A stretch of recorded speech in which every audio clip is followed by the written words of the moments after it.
പ്രതിപക്ഷ നേതാവിനും ബഹുമാനപ്പെട്ട തങ്ങൾക്കും Kunhalikutty സാഹിബിനും KPCC president, എന്നാൽ അതിനുശേഷം വന്ന PV അൻവറിനെയും ഒപ്പം തന്നെ CK ജാനു ഉൾപ്പെടെയുള്ള ആളുകളെ പാർട്ടിയിലെ അസോസിയേറ്റ് അംഗങ്ങളായി പ്രഖ്യാപിക്കുകയും ചെയ്തു.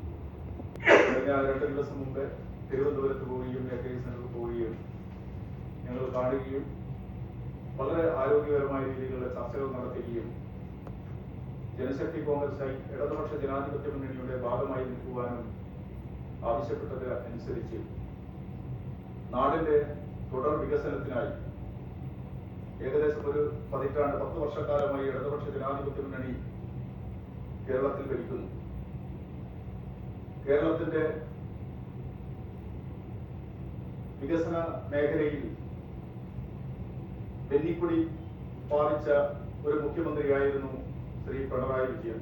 വികസന മേഖലയിലായാലും പാവപ്പെട്ട ലക്ഷക്കണക്കിന് കർഷകരുടെയും കർഷക